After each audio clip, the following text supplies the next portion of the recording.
So I'll do our invocation.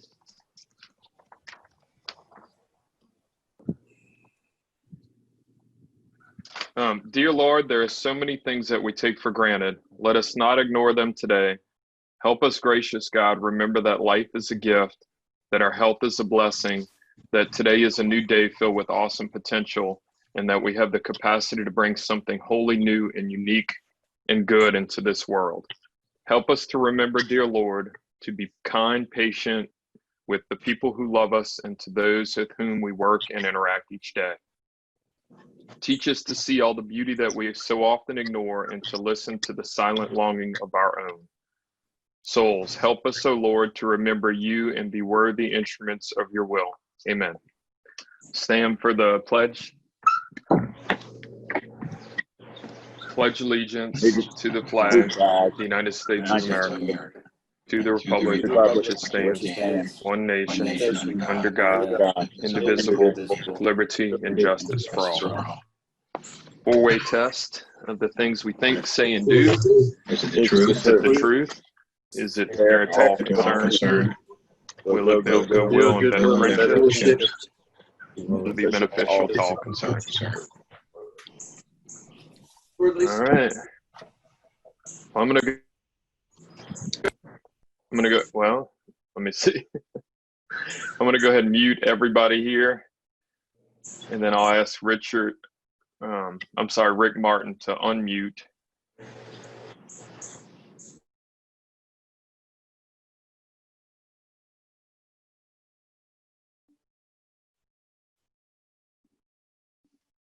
Well, I don't see if Rick Martin's on, so I guess we're not doing that part. And I do see where Richard Needham just came on. So. Yeah, Richard's not here now, so maybe he can do it. Richard, I'm sorry, we started a little bit earlier than you logged on, so we did our invocation already. Thank you. Next, I have Lisa for our fundraiser. You have an announcement, Lisa? Don't really have much of an update except for if you were a sponsor, I have envelopes with all your raffle tickets and a cover letter ready to be mailed. I was sick in bed yesterday, so didn't get to do that.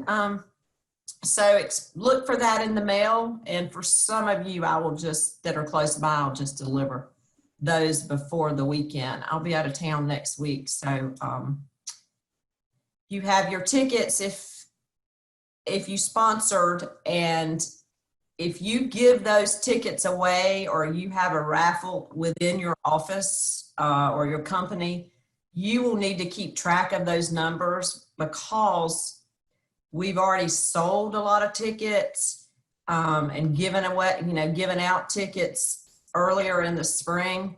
The only way I can keep track of all this is for you to keep track of those if you give those tickets away. Because what we will do is we will pull the raffle tickets on September the 10th by number, except for the ones that we've already sold. So I'll just have a spreadsheet with all the numbers of all the tickets that were sold previously, and then I will have a range of tickets that have been assigned to the sponsors. So please do that for me. And that's all explained in the cover letter, and I'll be mailing those out today to you. And if you have not, if you choose not to sell $300 worth of tickets by the end of August, we'll cut it off the end of August, and you will be each other member will be assessed $300 for that. And I will be giving updates as we go. I think most folks are choosing that didn't sponsor or choosing just to be assessed $300. Thank you for your support. It's been a little challenging to figure all this out with the raffle tickets. That's it. Thank you, Lisa. I would assume we'll have several people there for the drawing, right? Excuse me? Are we going to have several people there for the drawing, or what? Do you have a plan for the drawing itself? The drawing itself will take place on Zoom, and we'll have someone. I'll just give that person, or you, or whoever the designated person is, the range of numbers, and we'll just do some kind of random, there's programs you can use for random drawings. Okay, works for me. Try to make I it don't. exciting. As exciting Yeah, as it can be on Zoom. maybe we can all wear costumes or something. So I don't see, I don't see Billy. Was anyone at the blood drive and maybe has an update on that, or can Hey, talk I'm about the here. results of This it? is Oh, this is okay. what I look like after 3 days of vacation. So y'all are in for a treat. This is my first vacation of the year. I I'm thought shaved. you were just broken out of prison. Yeah, I was wondering the same thing. Yeah, no, I haven't shaved in 5 days. I don't do much when I get on vacation. So first one of this year. Blood drive was great. We had 31 people show up. 29 were able to donate. A couple people's iron were low, so they couldn't donate. But 29 units, so it was a really successful blood drive. We had several folks who weren't with Gate City Rotary, but I saw a lot of people from Gate City, including the Satellite Club, show up as well. So thank you to everybody that came down and donated. It was great to have you there, and it was a great drive. So I got some feedback. The primary reason, I might have mentioned this before, is just so many businesses have closed that normally host these drives, that it's not so much that the need has gone up, it's the number of people donating has gone considerably down. So there is a pretty large shortage right now. So this is a big impact. So thank you for everybody that showed up. Thank you, Billy. That is huge. And if it's, if the need persists and everybody likes it, maybe we can do it as another service project later on. Next, I'm going to call on Matthew. I know we just finished one, but we'll go ahead and ask Matthew about our next service project. Sure. Good morning, everybody. I figured since we need social distance, and I'm sure everybody's wanting to do other things, that we might as well do a street clean on August 8th. Meet a World of Beers again at 8. If you're not comfortable coming, it's not a big deal. I'll be there. I guess if I'm by myself, it look like it's more community service oriented prison work. But if others would like to come, it'd be great. Face mask, of course. I'll provide gloves and trash bags. And given the heat, I might go ahead and buy everybody some water as well. So if you can be there, great. If not, no worries.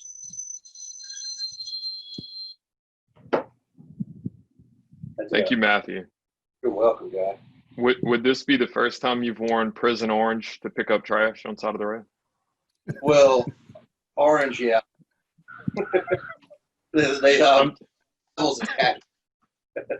Sorry, bad joke. Thank you for doing that, Matthew. I'll plan to be there no matter what, so at least there'll be 2 of us. Cool. All right. Next announcement I have. I mentioned to everybody I would have a discussion with Tony Villiers about us meeting live at some point. We decided to table an actual plan, but we did have some discussion, and there are some possible ways we can meet live. It has to be after phase 3. The O. Henry is not willing to do anything outside of the prudence of our state government, so we'll have to certainly wait. One option is to meet without a meal. The other options are to do like a boxed meal. And then the third option would be to do a attended buffet. If we do that, if the attended buffet, the cost may go up some. So that'll be an issue we'll need to kind of bring to the club, which means dues will have to go up at least a little bit. It probably will be temporary, but who knows? So again, everything's up in the air. So we're working on plans to come back as soon as we can, but it's going to be at least a week after we enter phase 3, because though Henry will need time to prepare and get everything going. So is Buster, you want to go ahead and do happy dollars? That's all announcements I had. Happy dollars, baby. I've got one right off the bat for Billy, not only organizing the blood drive, but donating the space to do it. Did a fantastic job, all good. And it was, I thought, a very, very thorough questionnaire beforehand. I donated back in March, and for some reason don't remember all those the same health history. Jeff Tillman was there. I think I was the very last one to give blood, but I was glad to find out that Jeff has never had sex for money. That was quite a relief. But we had a good time actually talking afterward and everything. Nice. Interesting questionnaire there. Buster, I've got one. Walt, I remember when you were hosting these meetings, you asked, pretty much every meeting if anyone knew anybody that had COVID. Well, you guys can all say yes now. Pretty much our entire family was diagnosed. We're pretty much on the other side of it at this point. Wow. We had 3 of the 4 tested come back positive. One was false negative. He certainly had it. I mean, he was fevered and stuff like that. Yeah, I mean, it's been quite the ride. I mean, the symptoms have not been horrible. I think the fatigue is probably, the worst thing, but, the most obnoxious part of it is, the worry of who you might have given it to before the symptoms really went into place.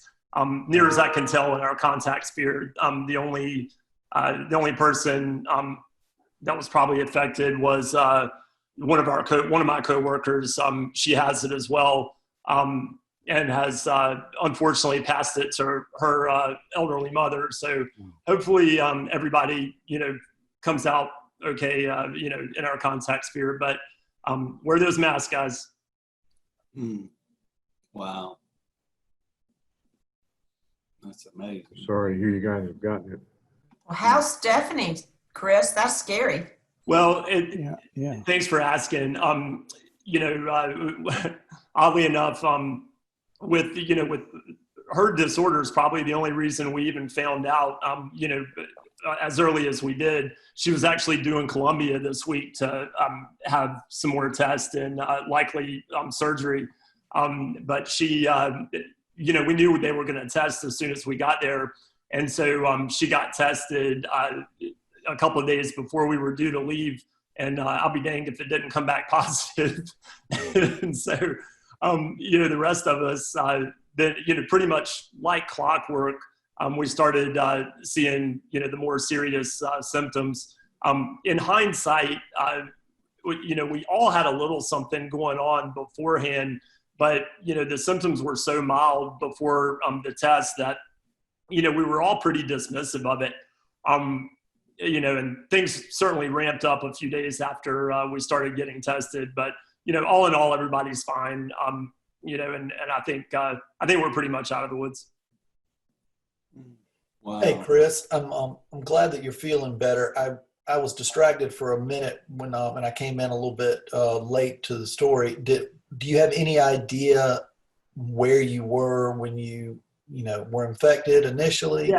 Yeah, that's a great question, Howard. And I think that the average from contact to to symptoms is 5 to 6 days. I mean, I know everybody hears the 14-day, but the 14-day thing is kind of the outer limit.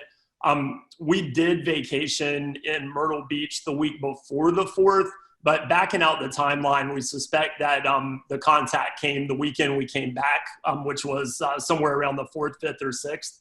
And, the teenagers have been, they've been less than careful. We know the teenagers have been hanging out with friends, and the only positive contact we have is, one of the kids has had a friend that tested positive from that time range. So we suspect it was from one of the teens, but I laughed. I've seen a couple of people sort of derisively post about, you're most likely to catch it at home. I laughed at that because, that's sort of like saying, you're most likely to get attacked by a shark in waist deep water.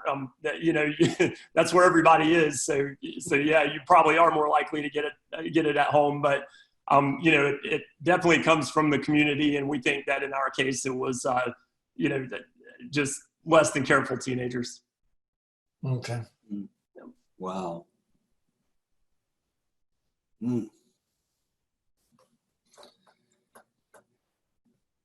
Anybody else? No follow-up happy dollars to that. What? Guys, that is a happy dollar. We're doing great. and now, in the next couple of days, I'm going to be the safest person in Greensboro. Wow. You're still going to get a lot of stink eye looks if you don't wear a mask, though, even though you're, you have some immunity. That's I guess that's the next phase. I'm curious to know what you're doing in your office. Oh, I'm not in my office. I'm at home. No, but did you close your office because one of your folks? No, very early on, before the restrictions even went in place, we split the staff into 2 teams for this eventuality. So the B team took over on Monday.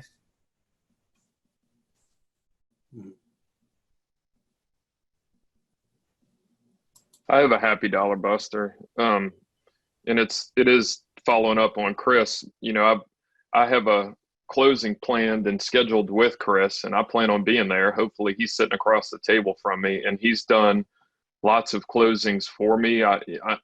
Some of you may not know, but I have a small real estate company besides my dental practice.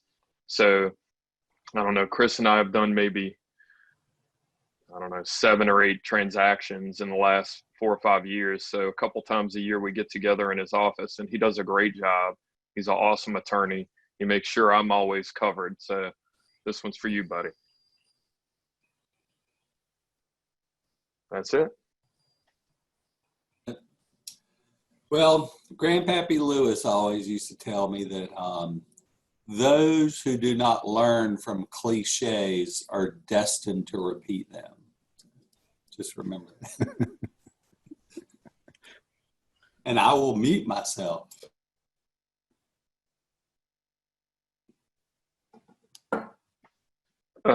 Lisa, are we doing an introduction for Brad, or is he just jump in here? Oh, I'll just say that as Bobby said last week, these are some of the best meetings to hear from members, new members and seasoned members. And Brad stepped up a couple of weeks ago and said that he would like to talk. So he's one of our most recent Breakfast Club members, and looking forward to hearing from Brad. Thank you. All right. Thanks. Everyone hear me okay? All right. So yeah, I'm a very recent Breakfast Club member. I snuck in. I think I officially joined about a week or like the week that the Zoom meeting started. So I started on, I think, Zoom breakfast #1. So that's why a lot of you don't know me, and I haven't met too many people. So I got a couple slides. I'll share. Attempt to share.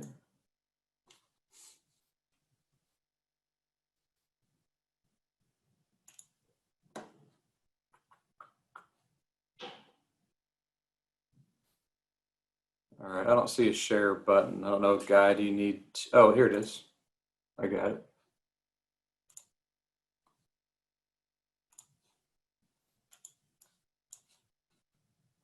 All right, I got the wrong screen up here. Just a second.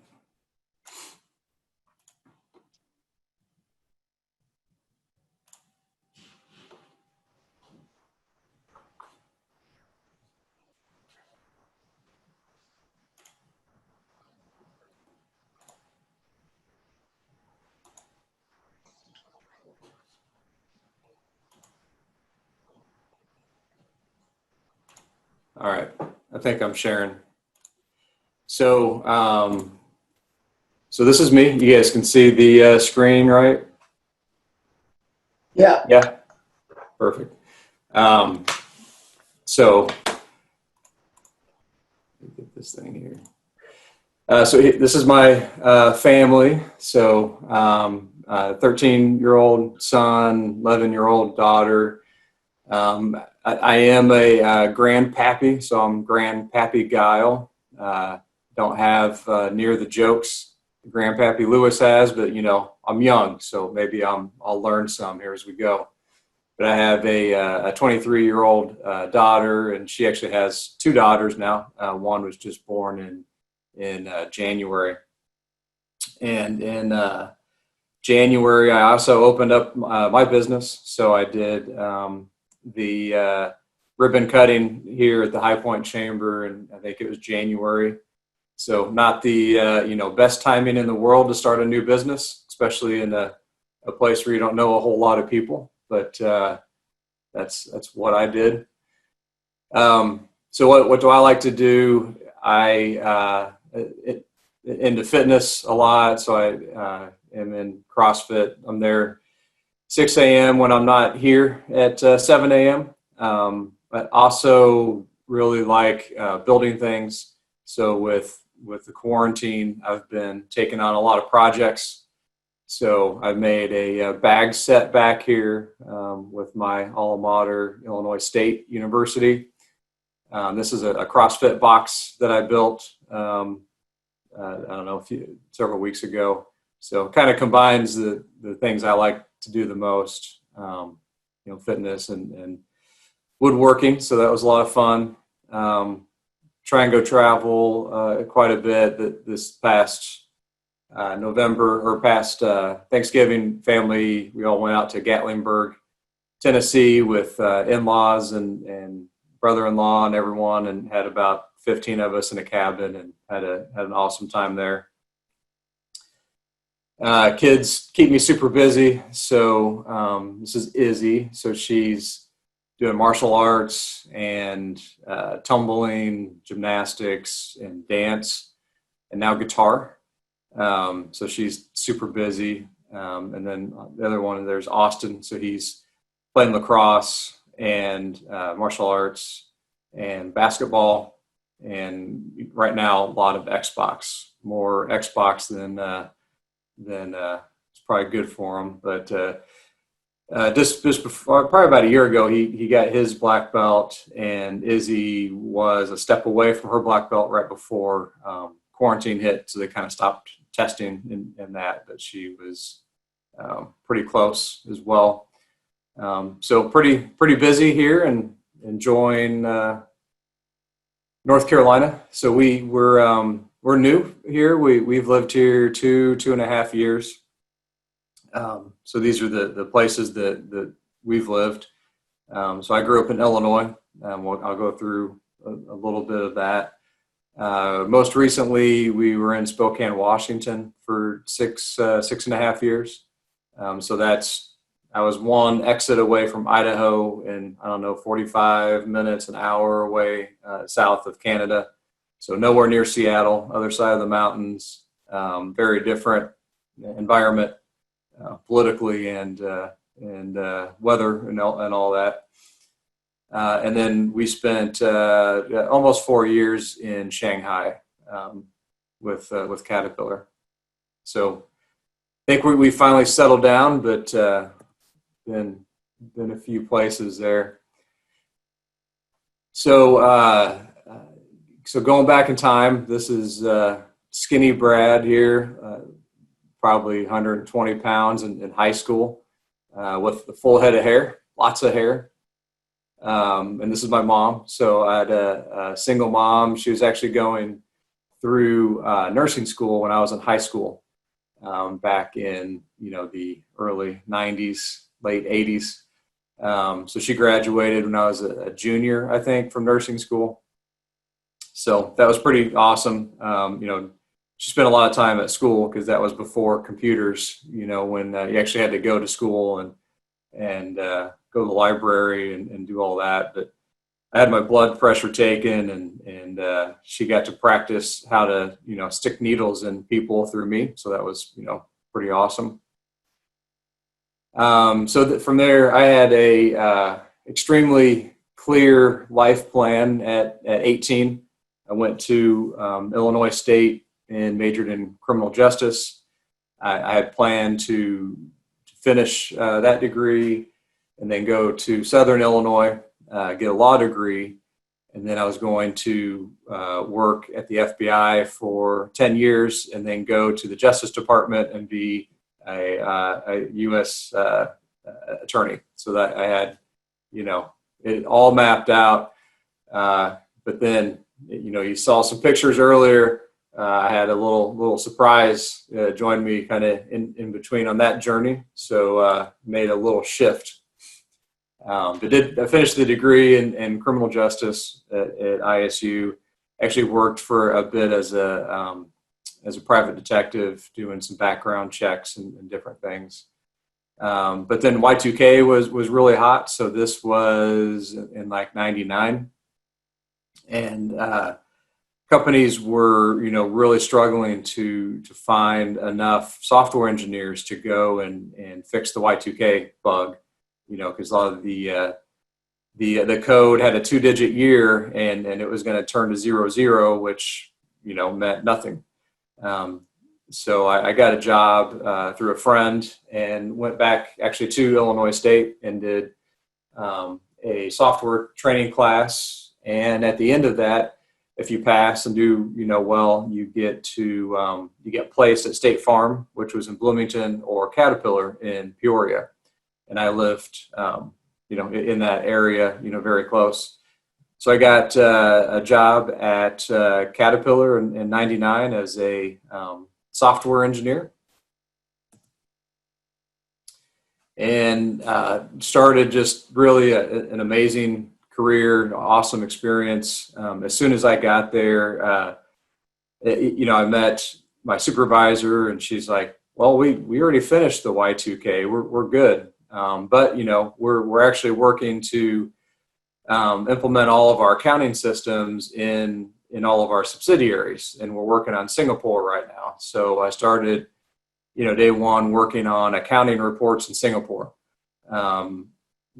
So learned a ton, and then got to start traveling with Caterpillar. Here's a picture of me in Singapore. This is less hair, so I think this is probably later. I've probably been to Singapore 15, 20 times. This is going to Moscow. We opened a facility in Moscow. This is Red Square behind me. This is South Korea. We had a big dealership in South Korea that I went out and did some help with. And then this team here, so this is a new facility in Shanghai. So I wasn't living there yet, but this is the what facility I actually helped start create. And that's a team that I was working with getting that facility starting. So was really busy traveling. I'd say every 2-3 weeks I was in Australia or Singapore or China or something. So great opportunities. I did that doing IT work, and then really enjoyed project management, and got more and more into project management to the point where I was running all the kind of large new facility implementations for CAT for distribution. So got to anywhere CAT was open in a distribution center, I was there, trying to make it go smooth. So then finally got an opportunity to move to China. So this is Austin, my 13-year-old now. This is like the day we moved, or like the next morning. I just love the picture because he's like looking out over the city of millions and millions of people in his diaper, and I don't know. I just love that picture. This is my wife and I, and we were actually on our house hunting trip. So this is on the Bund there in Shanghai. So very, and actually this is the Bund as well. So very historic place in Shanghai. If you've ever seen pictures, that's a lot of pictures you see. Ton of history there, and from World War II and the Opium Wars and everything. It's pretty amazing. Then this is my daughter, who's 23 now. Back when she was like 9 or 10, just on a street that we're doing shopping. And then this is Izzy, who's 11 now. So she was made in China. So my wife is obviously a champ, and moved to China and actually had Izzy in a hospital in China. So she has like no fear. But yeah, Izzy was born there, and one of the family members got us this Made in China shirt, which was kind of fun. So, while I was working there, this is actually a picture of the facility there in Shanghai that I was working at. I was having a hard time finding some pictures of my team, but I had majority of my team was in India, so I had probably 30 or so engineers in India. I ended up having a project management team, and then a team that did engineering for new warehouses and distribution and changes to distribution sites. So I had about 35 engineers there. So this is an old palace in kind of the British colonial, timeline in India. So I went to India a lot. I was there probably once a month for a couple of years. So it was kind of crazy. And then I got to do some volunteering type work, sit on some boards. So Shanghai Jiao Tong University had a partnership with MIT where they were looking to, how do we train the next generation of Chinese leaders so we don't have to spend so much money to have people like me living in Shanghai. And, I was pretty expensive. Kat was, paying for the house and trips home and kids to go to private school and all that type of stuff. So there was several companies that got together and worked on this partnership with MIT and Jiao Tong. So I got to represent Caterpillar on that board, which was pretty awesome and fun. Learned a lot. Got to see how Chinese colleges for post-grad education, recruit students and the testing and all that type of stuff, which was pretty cool. I was a member of the Chamber of Commerce, American Chamber of Commerce in Shanghai, which is a lot of fun. While I was living there was the World Expo that was hosted in Shanghai. So, that was amazing. So all the different countries, built an expo site to kind of showcase their country and what they did. So as AmCham members, we got to go and do a private tour of the facility there. So that's the USA Pavilion. It was pretty cool. So we spent quite a bit of time there during the expo.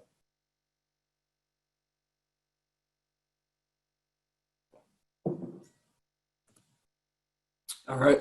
So, we were there about almost 4 years, and the smog and that was kind of getting to us, and some of the issues on food quality. They had a couple big issues there. One, while we were living there, they tested the milk to make sure that it had enough protein in it, so that within the supply chain for milk, that companies weren't watering it down to make more money. So the companies figured that out, and they found some kind of chemical that they started putting in the milk to pass this test. So it looked like it had the protein, but it was really watered down. And that chemical was something that humans should not drink. And, milk is going, mostly to babies. And so if you guys remember, I don't remember what year it was, but, several babies died, and it was really quick. It was like 100 babies died, and all these people were getting sick, and they finally figured out it was the milk. So we started getting our milk from imported Japanese cows in Shanghai, run by all Japanese. And it was extremely expensive and strange, but they found the bad guys that were doing the milk, and they killed them all. So a little bit different justice system in China, but they solved the milk problem. So I asked my boss if I'm like, I just need a blue sky. Can you get me somewhere anywhere that has a blue sky? So I ended up in Spokane, Washington. Cat was just building a new distribution center, and I'd always been doing projects and engineering and IT work, but I'd never actually run, my own operation. So I got, an amazing opportunity here. I moved to Spokane, and then an HR person moved out there with me, and her and I hired everyone, set the culture, did all that stuff. It was a facility. This is the picture, an aerial view of the facility. So it was 750,000 square feet inside, $250,000 outside of storage. This is before we had anything there yet. So about 1 million square foot of storage, had about 200 people in the beginning, and then with efficiencies and that got down to about 150. This is, I was having a problem finding good pictures. So this was a tour group, if I remember right, going through the facility. And then this is winter in Spokane. So I don't say every day looks like that, but it kind of feels like every day looked like that. Very gray, a lot of snow. This is out of my office window. This is DJ, who is my who ran a department that included maintenance, and his maintenance team was falling down that day, so he was out there with a shovel to kind of show them the way, which was fun. But yeah, great experience. Learned a ton. I was there 6.5 years, and it was great. So while I was there, I got involved in a lot of board type work. So I was a board member for First Washington. So this is part of the First Robotics national organization. They were based in Washington, in Seattle, but we're expanding out in the Spokane area. I was a board member with the Eastern Washington University. So if you guys have ever seen the red football field in college football games, that's the Spokane, or the Eastern Washington Eagles there. As a board member with Greater Spokane Inc., which was the Chamber of Commerce there. And I was coaching my own JF Junior Robotics League. So this was the team I was coaching. It was kindergarten through third grade that I was coaching.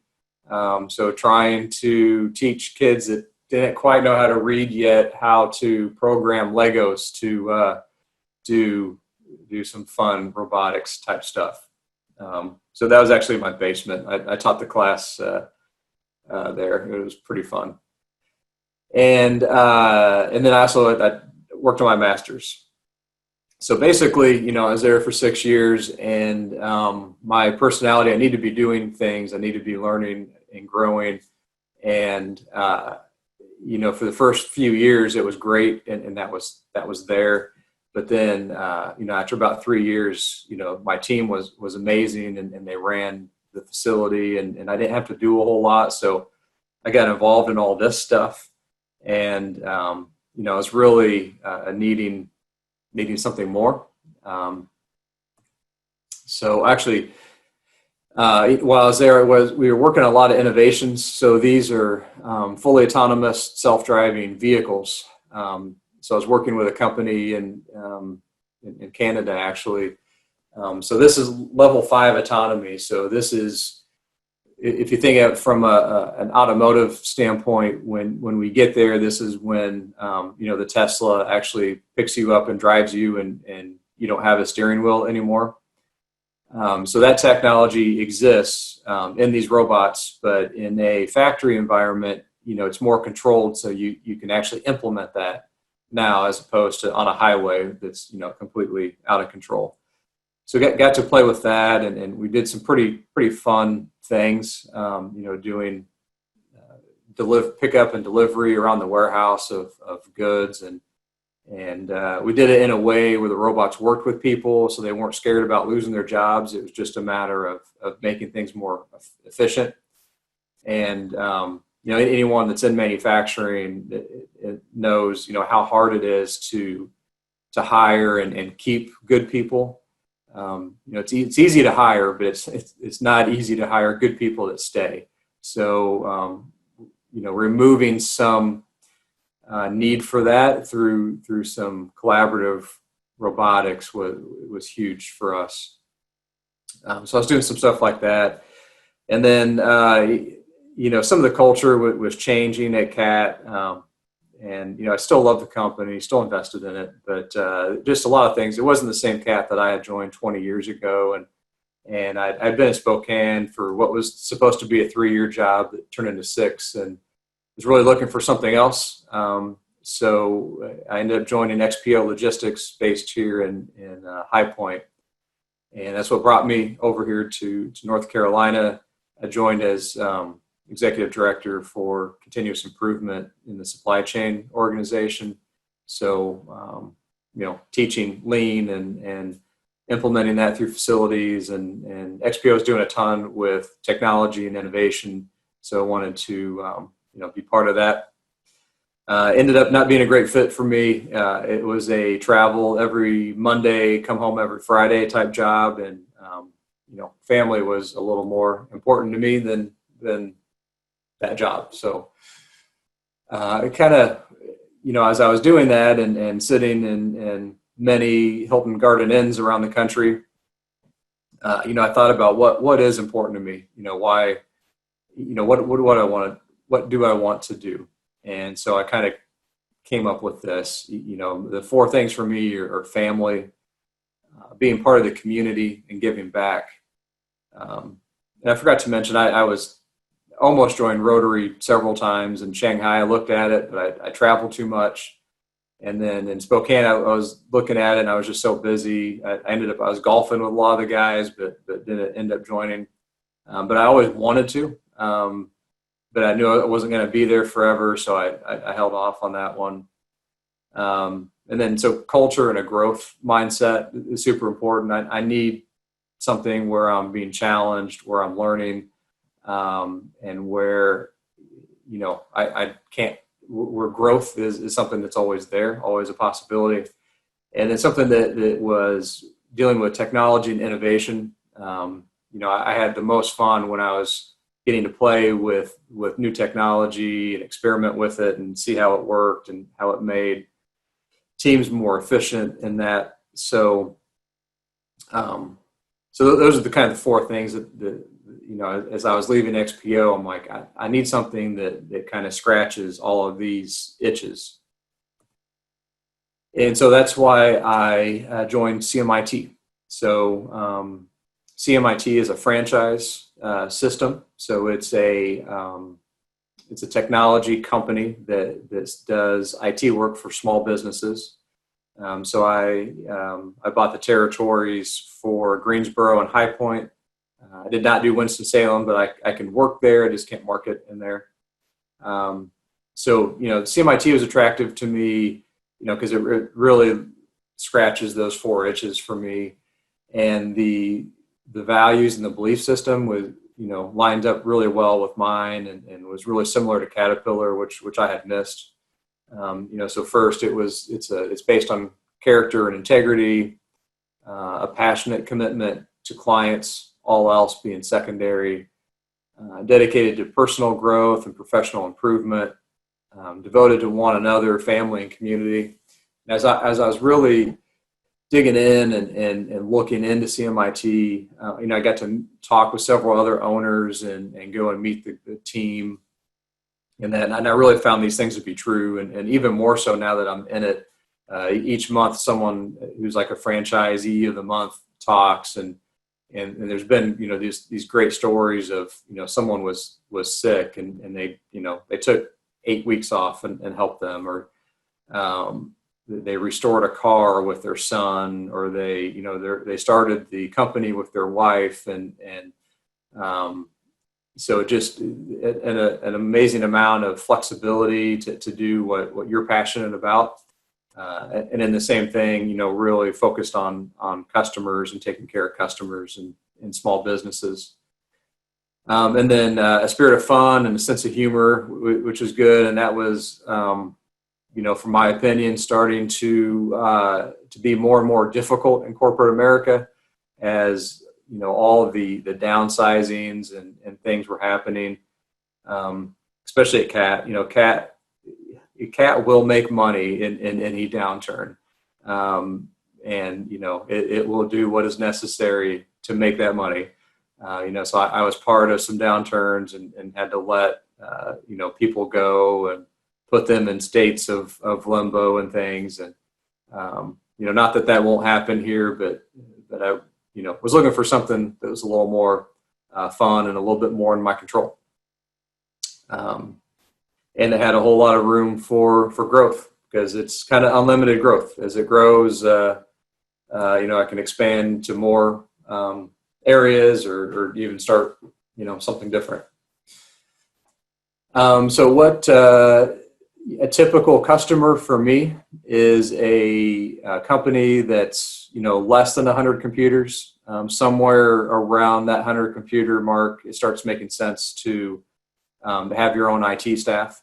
Less than that typically doesn't make sense. And you may end up with someone that's either not great or leaves and you get lots of problems and whatever. So, under 100, I think the franchise average is like 30. I'm new and starting out, so I have customers that are one shop, law office, or someone that just need a professional email. And then also where system uptime and performance is important and where security is important. I'm not the cheapest. Our solutions are enterprise grade solutions. So it's a very, kind of a Caterpillar type of a IT solution that's very secure, very high uptime. So, a business that doesn't see that as a great importance isn't typically a great fit. So I had someone I was working with, and they're like, Brad, I've been using the same password for 3 years, and it's password 1, and I've never been hacked. So, I don't know what you're talking about. I'm like, okay, that's no problem. You keep doing that, and good luck.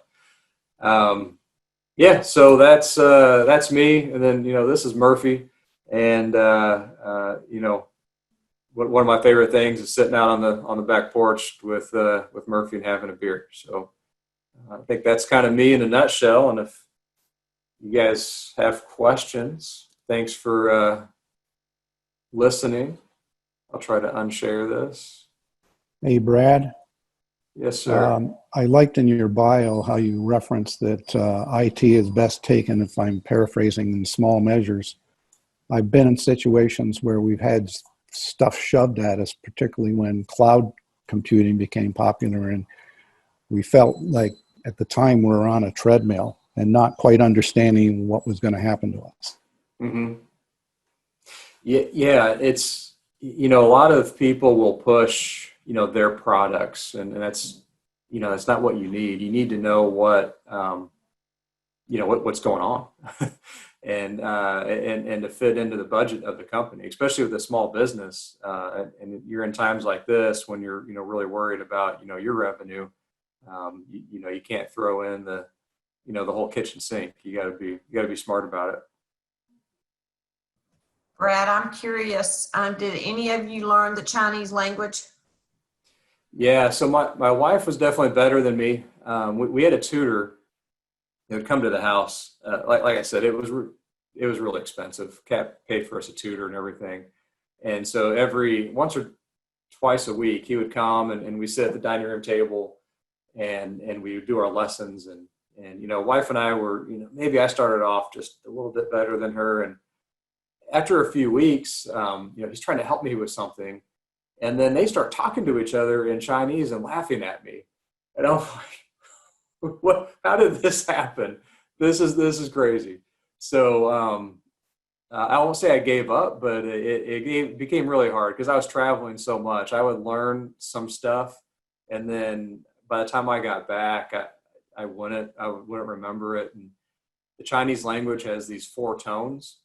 So if you're someone that can sing really good, that comes natural to you, and you can do these tones. I cannot sing at all, and I can't even hear the tones very well. So with the tutor, like I'd be saying something, and they're like, "No, it's this." And I'm like, "That is exactly the same thing I am saying to you." So the tones were really hard for me, and but I could memorize the words, and then I could just do all 4 tones.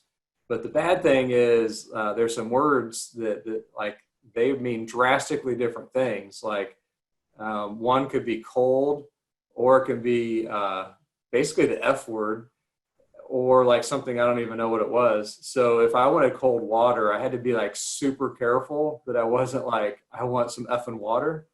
I want cold water. So it was, I had to be pretty careful with the language. Cool. But my wife was pretty good. She could go to a store and a restaurant and was pretty good.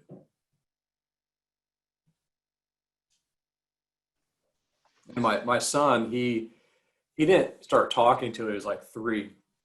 So we were like, kind of worried. But he understood Chinese and English both. So, we had someone in the house that always spoke to him in Chinese. And sometimes she would say stuff to him, and then I'd go get my dictionary and look up what she said. And, he comes back with his hat on. And I'm like, look, it's his hat. He knows what she's asking, but he wouldn't say a word. He'd just go do stuff. So luckily he does speak now. Brad, that was a great job. We'll definitely put you to work in our club. So it's not the most fortuitous timing on joining, but you'll see a whole different club once we get through the end of this quarantine and Zoom meetings. A lot more energy, a lot more movement when you meet with us in person. So yeah, and that's really what I loved when I hadn't joined Rotary before, but when I came with Mark Literal, and the energy at the club at the breakfast was amazing, and it was very obvious that everyone knew each other and were pretty close, and yeah, I thought it was great, and super excited to join, and then now we're here. What CrossFit box do you work out? In Oak Ridge. Oh, I may know you from Oak Ridge because I used to go there. Okay, yeah, I go to the 6 a.m. class. I used to go to the 6 a.m. Oh yeah. How long have you been going there? About a year, but part of that was when I was with XPO and traveling. Yeah, I moved from out there about. Oh, okay. One more quick announcement. David Lillard has been recording the Zoom meetings. So if, maybe David can send that an email. They are on YouTube. So if anybody wants to see it, David, if you could send it to the general club, email it to everybody, maybe a link where people that weren't able to attend can watch the meetings. And I'm gonna go ahead and stop my video, but leave the Zoom call open. So if people want to talk, on my screen at least, Brad, you're still sharing your desktop. So if you want to turn that off. Yep. All right, our meeting is adjourned. Thank you, Brad. Thanks, Brad. Thank you.